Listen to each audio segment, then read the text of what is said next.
Good afternoon, everyone. Thank you for joining me in my wonderful speech arena once again.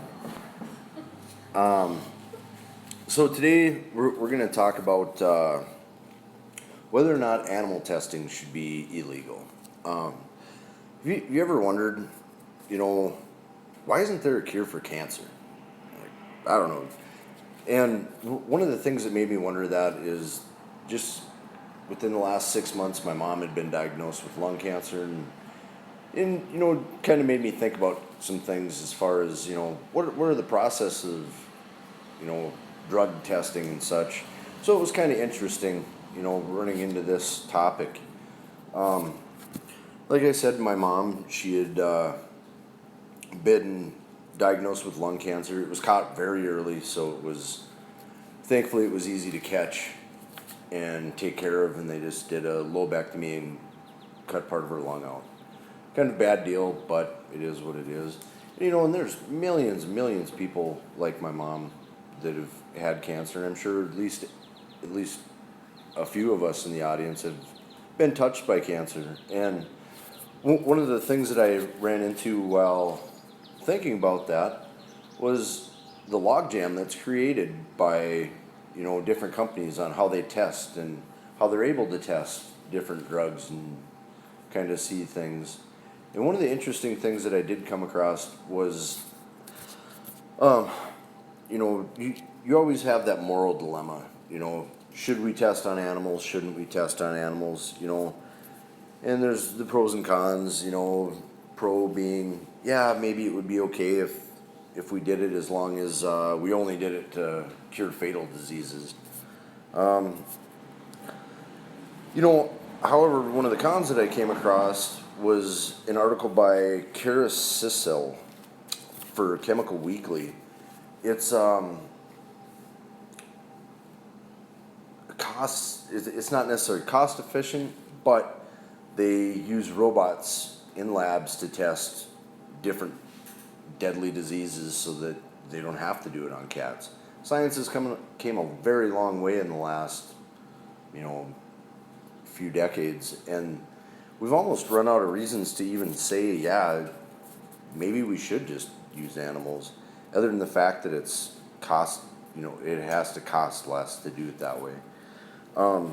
So one of the solutions that I kind of thought would be a little bit more efficient anyway, running through that, is why not make it more expensive to test on animals than it is to do it in a laboratory without, with just cells and tissue versus, live tissue. It's just really old fashioned. Don't really think that there should be something like that still going on. And aside from that, according to understandinganimalresearch.org, the amount of drugs that are actually taken out of use that have been tested on animals or things like that is like 4 in 100. It's such a low number anyway that you would think that you would be able to just we don't really even need to do it.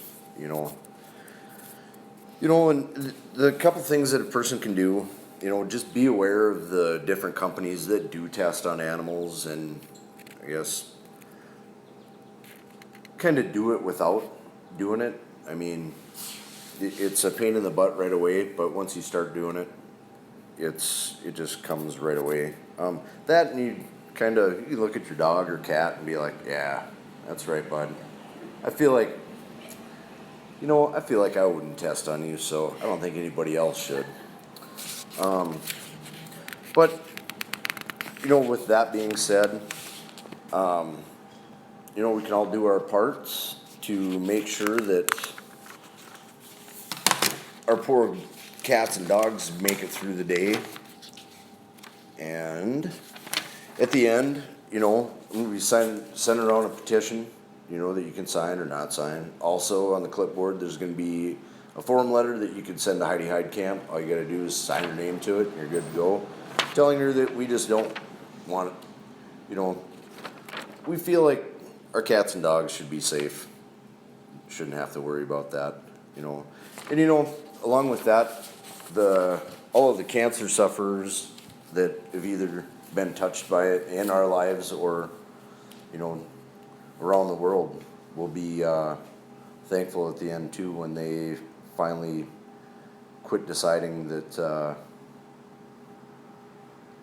it's moral to do things like that when they could just push through with science and get it done quicker anyway. And with that, thank you for your time, and you guys have a great weekend.